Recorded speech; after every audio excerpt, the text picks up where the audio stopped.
মাধ্যমেও বলেছেন যে আওয়ামী লীগের ভোটাররা যদি ভোট কেন্দ্রে না যায়, 50%র বেশি ভোটার যদি ভোট কেন্দ্রে না যায়, তারা যদি এই নির্বাচনকে একটা বৈধতা না দেয়, তাহলে যে সরকারটা ক্ষমতায় আসবে তারা দেখতে চান, আওয়ামী লীগ দেখতে চায়, শেখ হাসিনা দেখতে চান সেই সরকারটা কদিন টিকতে পারে, কতটা স্থিতিশীলতা পায়। বাংলাদেশ আওয়ামী লীগ 2024-এর মে মাসে তাদের রাজনৈতিক কার্যক্রম নিষিদ্ধ করার পর যখন সরকার এই ঘোষণাও দিয়েছিল যে এবারের নির্বাচনে আর নৌকা মার্কা থাকছে না, তখন থেকেই এই ক্যাম্পেইন করে আসছিল, এই প্রচারণা চালিয়ে আসছিল যে নো ভোট নো ভোট, নৌকা নাই তো ভোটও নাই। বাংলাদেশ আওয়ামী লীগের সভানেত্রী শেখ হাসিনা তিনি আন্তর্জাতিক সংবাদ মাধ্যমগুলোর সঙ্গে যখন সাক্ষাৎকার দিচ্ছেন, বারবার তিনি এই আস্থা আওয়ামী লীগের সমর্থক ভোটারদের ওপর রাখছিলেন যে আওয়ামী লীগ যখন নাই, নৌকা মার্কা যখন ব্যালটে নাই, তখন যে ধরনের গণ বয়কটের শিকার হবে আগামী নির্বাচন, সেই নির্বাচনে কিছুতেই একটি গ্রহণযোগ্য সরকার গঠিত হতে পারবে না।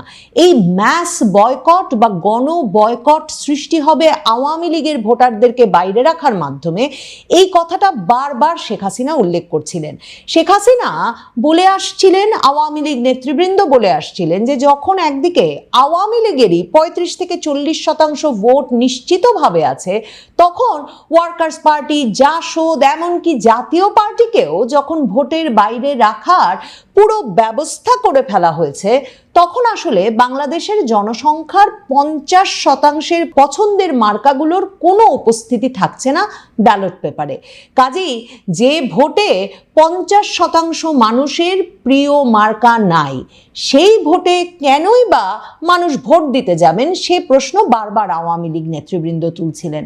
আওয়ামী লীগ নেতৃবৃন্দ বলছিলেন, এমনকি যে অবস্থা আইন শৃঙ্খলা পরিস্থিতির, তাতে কি অন্তর্বর্তীকালীন সরকার সত্যিই একটা নির্বাচন অনুষ্ঠান করতে পারবে? সেই নির্বাচন অনুষ্ঠিত হলেই কি ভোটাররা ভয় মুক্তভাবে সেই নির্বাচনে ভোট দিতে যেতে পারবে? আর বিএনপি জামায়াতের মধ্যকার এই নির্বাচন যদি একটা ভাগাভাগির নির্বাচন, সাজানো নির্বাচন হিসেবেই অনুষ্ঠিত হয়ে যায়, তাহলে বিএনপি জামাতের ভোটাররাই বা কেন, কোন উৎসাহে এমন একটা প্রতিদ্বন্দ্বিতাবিহীন সাজানো ভাগাভাগির নির্বাচনে ভোট দিতে যাবেন, সে প্রশ্ন পর্যবেক্ষকরা বারবার তুলছিলেন। আওয়ামী লীগ এই অবস্থায় নো ভোট হলেও, মানে নৌকা না থাকলেও যখন ভোট হয়ে যাচ্ছে, মানে অন্তত সরকার এখনো বলছে 12ই ফেব্রুয়ারি তারা ভোট অনুষ্ঠান করেই ছাড়বে, তখন আওয়ামী লীগের কর্মসূচিটা কি? আওয়ামী লীগ কি ভোটাররা গণ বয়কট করবেন সেই প্রত্যাশা করছেন? মানে তারা স্বতঃস্ফূর্তভাবে গণ বয়কট করবেন সেই প্রত্যাশায় আছেন, নাকি আওয়ামী লীগ ভোটারদেরকে গণ বয়কটের ডাক দেবে? আওয়ামী লীগ কি নো ভোট নো ভোট, যে ভোটে নৌকা নাই সে ভোট প্রতিহত করবে? আওয়ামী লীগ কি যে ভোটে নৌকা নাই সে ভোটে প্রতিরোধ গড়ে তুলবে? আওয়ামী লীগ কি করবে?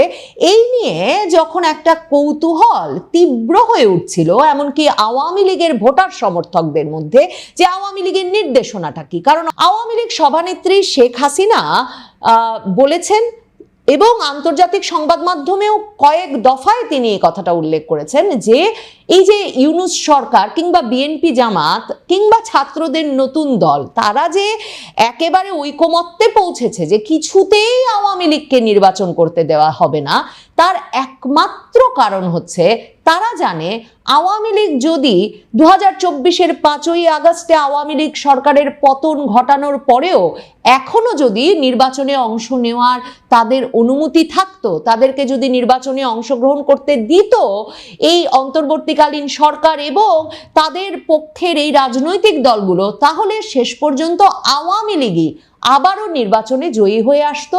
এবং আওয়ামী লীগের নির্বাচনে জয় ঠেকাতেই ইউনূস সরকার, বিএনপি জামাত, এনসিপি এরা সকলে মিলে আওয়ামী লীগকে যে কোনো উপায়ে নির্বাচনের বাইরে রাখছে। শেখ হাসিনা সে কথাটা আবারও খুব স্পষ্ট করে তার নেতাকর্মীদের ফোরামে নেতাকর্মীদের উদ্দেশ্যে বলছেন। কিন্তু আজকে যে নির্বাচন, কেন আওয়ামী লীগকে নিষিদ্ধ করা হলো? আওয়ামী লীগ কেন ইলেকশন করতে পারবে না? কেন আমাদের নৌকা থাকবে না? তার কারণটা খুব স্পষ্ট। তারা জানে যতই আমার বিরুদ্ধে বদনাম দিক, যতই আমাকে মৃত্যুদণ্ড দিক, আওয়ামী লীগ যদি ইলেকশনে অংশগ্রহণ করে তো জনগণ আওয়ামী লীগকেই ভোট দেবে, কারণ তারা আওয়ামী লীগকেই চায়, কারণ আওয়ামী লীগ সন্ত্রাস দমন করে মানুষের জীবনের নিরাপত্তা নিশ্চিত করেছে। আওয়ামী লীগ জনগণের আর্থসামাজিক উন্নতি করে তাদের মাথাপিছু আয় বৃদ্ধি করেছে, তারা খেয়ে পড়ে সুখে ছিল, শান্তিতে ছিল। শেখ হাসিনা পুত্র সজীব ওয়াজেদ জয় একটা স্পষ্ট স্ট্যাটাস দিয়েছেন রোববারে। সেই স্ট্যাটাসে তিনি সরাসরি পরিষ্কার করে বলেছেন যে এটা কোনো ভোট নয়, এটা একটা ফাঁদ। বাংলাদেশকে রক্ষা করতে এই পাতানো নির্বাচনে অংশ নেবে না বাংলাদেশ। বাংলাদেশে আসন্ন নির্বাচন কোনো স্বচ্ছ গণতান্ত্রিক প্রক্রিয়া নয়, এটা অবৈধ জামাতি ইউনূস সরকারের সাজানো নাটক। আরেকটা নাটকের মাধ্যমে পাতানো নির্বাচনকে বৈধতা দেওয়ার চেষ্টা চলছে, ঠিক যেমনভাবে জুলাই আগস্টে সাধারণ শিক্ষার্থীদের সামনে রেখে উগ্র মৌলবাদী শক্তি ক্ষমতা দখল করেছিল, আজও একই কৌশল প্রয়োগ করা হচ্ছে। আওয়ামী লীগ স্পষ্টত মনে করছে যে যেই উগ্র মৌলবাদী শক্তি 2024 সালের 5ই আগস্ট শেখ হাসিনা সরকারের পতন ঘটানোর মাধ্যমে বাংলাদেশের ক্ষমতার নিয়ন্ত্রণে চলে এসেছে, সেই গোষ্ঠীটিকেই জয়লাভ করাতে এই নির্বাচন সাজিয়ে গুছিয়ে অনুষ্ঠান করে দিচ্ছে অবৈধ ইউনূস সরকার। সজীব ওয়াজেদ জয় বিশেষণ ব্যবহার করেছেন অবৈধ জামাতি ইউনূস সরকার। সজীব ওয়াজেদ জয় বলছেন এই সরকার নির্বাচনকে গণতন্ত্রের উৎসব বানাতে চায় না, তারা নির্বাচনকে ব্যবহার করতে চায় মৌলবাদ প্রতিষ্ঠার হাতিয়ার হিসেবে। ভোটের বাক্স নয়, পরিকল্পিত স্ক্রিপ্টই এখানে মূল বিষয়, জনগণের মতামত নয়, ইউনূসের সেট করা প্ল্যানই এখানে শেষ কথা। তার মানে আওয়ামী লীগ কি মনে করছে যে এই নির্বাচনের মাধ্যমে আসলে বিএনপিও নয়, সত্যিকার অর্থে ক্ষমতায় আসতে যাচ্ছে জামায়াতে ইসলামী এবং তরুণদের সংগঠন এনসিপির জোট? তারা বারবার এই যে উল্লেখ করছে যে মৌলবাদ প্রতিষ্ঠার হাতিয়ার হিসেবে এই ভোটকে ব্যবহার করছে ইউনূস সরকার, তারা কার দিকে ইঙ্গিত করছে? নাকি তারা বিএনপি জামায়াত একটা জোট সরকার গঠিত হলেও সেই সরকারকেও আসলে মৌলবাদ প্রতিষ্ঠার হাতিয়ার হিসেবেই মনে করছে? সজীব ওয়াজেদ জয় আরো বলছেন যে বাংলাদেশের সাধারণ মানুষের সামনে কঠিন কিন্তু স্পষ্ট একটা সিদ্ধান্ত, তারা কি এই সাজানো নির্বাচনের অংশ নিয়ে মৌলবাদকে বৈধতা দেবে, নাকি এই প্রহসন থেকে দূরে থেকে নিজেদের ভবিষ্যৎ রক্ষা করবে? এই প্রশ্নের উত্তর শুধু ভোট কেন্দ্রে নয়, বিবেকের ভেতরেই রয়েছে। যে নির্বাচনে স্বাধীনতার নেতৃত্ব দানকারী দল বাংলাদেশ আওয়ামী লীগকে পরিকল্পিতভাবে বাইরে রাখা হয়, সেই নির্বাচন কখনো জনগণের হতে পারে না। সেটি হয় শুধু ক্ষমতা দখলের কৌশল, রাষ্ট্র দখলের ষড়যন্ত্র। অবৈধ জামায়াতি ইউনূস ক্ষমতায় আসার পর থেকেই একটা গুছানো দেশকে ধ্বংসের দিকে ঠেলে দিয়েছে।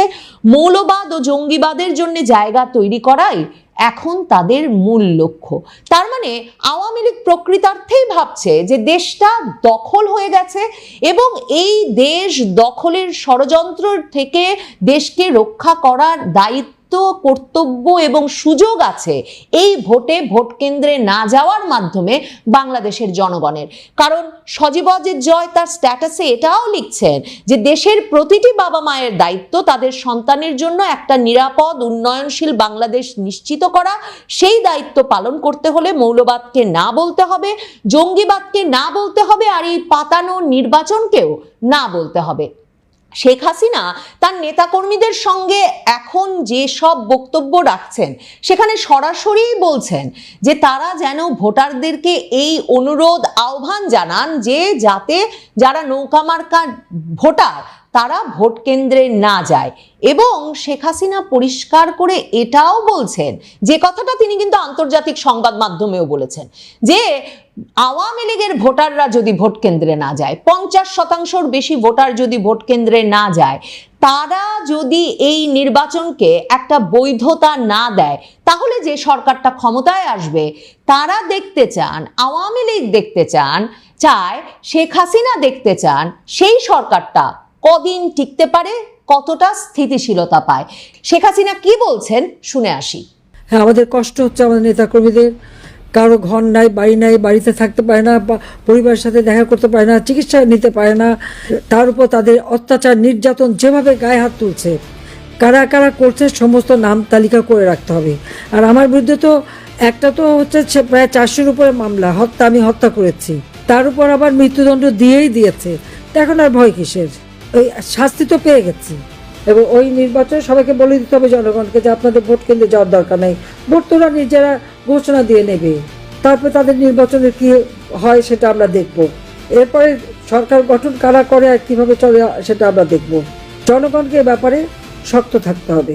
সজীব ওয়াজেদ জয় মানে ভোট নয় ফাঁদ, বাংলাদেশের প্রতিটি নাগরিকের দায়িত্ব এই ভোটকে অংশ নিয়ে এই ভোটকে কোনো বৈধতা না দেওয়া, প্রতিটি বাবা মায়ের এবং জনগণের দায়িত্ব সন্তানের জন্য নিরাপদ বাংলাদেশ করতে মৌলবাদ এবং জঙ্গিবাদকে না বলা, ভোট দিতে না যাওয়ার মাধ্যমে এসব কথা বলে তার ফেসবুক স্ট্যাটাস শেষ করেছেন আবার এটা বলে যে এটা ভোট বর্জনের ডাক নয়, এটা রাষ্ট্র বাঁচানোর ঘোষণা, এটা কোনো দলের স্বার্থ নয়, এটা বাংলাদেশের ভবিষ্যৎ। সুতরাং এই অবৈধ পাতানো নির্বাচন বর্জন করুন, নো ভোট নো ভোট। এ ধরনের পোস্টার আর্টওয়ার্ক সামাজিক যোগাযোগ মাধ্যমে ছড়িয়ে পড়েছে যে নৌকা যখন থাকছে না ভোট কেন্দ্রে যাব না, নৌকা নাই তো ভোট নাই। এই কথাটা যখন একদিকে সামাজিক যোগাযোগ মাধ্যমে এবং নিজেদের নেতা কর্মী সমর্থকদের মধ্যে আওয়ামী লীগ ব্যাপক প্রচারণা চালাচ্ছে, ঠিক তেমনি ভাবে আওয়ামী লীগ যে সংবাদ সম্মেলন করলো সবে দিল্লিতে, সেখানে তারা পরিষ্কারভাবে এই কথাটা বলেছে। যেমন আমি দেখছি দ্য হিন্দু, ভারতের শীর্ষস্থানীয় দৈনিক, সেই সংবাদ সম্মেলন থেকে এই শিরোনাম করেছে যে excluding Awami League from upcoming election will not bring stability to Bangladesh, says party leader in Delhi. মানে সেই অবস্থানটা, আওয়ামী লীগকে বাদ দিয়ে নির্বাচন করলে সেই নির্বাচন কিছুতেই স্থিতিশীলতা আনবে না। আমি দেখছি আওয়ামী লীগের সেই সংবাদ সম্মেলন নিয়ে হিন্দুস্তান টাইমস যে শিরোনাম করেছে, সেখানে তারা বলছে Awami League says Bangladesh interim government incapable of holding fair elections. কারণ তারা বলছে যে এই অবৈধ সরকার একটা সাজানো নির্বাচন করতে চাচ্ছে এবং শেখ হাসিনার আওয়ামী লীগকে সেই নির্বাচনে অংশগ্রহণ করতে না দেওয়ার মাধ্যমে তারা এমন একটা নির্বাচন অনুষ্ঠান করছে যে সেই নির্বাচনকে কোথাও কেউ ফেয়ার বা একটা নিরপেক্ষ ভালো নির্বাচন হিসেবে অভিহিত করার সুযোগ পাবে না। আওয়ামী লীগের নেতৃবৃন্দের অনেকেই মনে করেন যে ইউনূস সাহেব যত সহজে সাজিয়ে গুছিয়ে নির্বাচনটা করে ফেলবেন ভাবছেন, সেটাও হয়তো খুব সহজ হবে না। এখনো এমন সম্ভাবনাও তারা দেখেন যে বিএনপি জামায়াতের মধ্যে সম্পর্কটা এমনভাবে টুটে যেতে পারে, এমনভাবে ভেঙে পড়তে পারে, আরেকটি অন্তর্বর্তীকালীন সরকার গঠনের মাধ্যমে একটা সকল দলের অংশগ্রহণের নির্বাচনই হয়তোবা বাংলাদেশের বর্তমান পরিস্থিতির একটা সমাধান সূত্র হয়ে উঠতে পারে। এবং আওয়ামী লীগ জানে যে যুক্তরাজ্য, যুক্তরাষ্ট্র, ভারত সহ পৃথিবীর গুরুত্বপূর্ণ রাষ্ট্র এবং সংস্থায় গুরুত্বপূর্ণ ব্যক্তিদের অনেকেই আওয়ামী লীগের সেই সমাধানটিকেই সবচেয়ে কার্যকর সমাধান বলে মনে করে।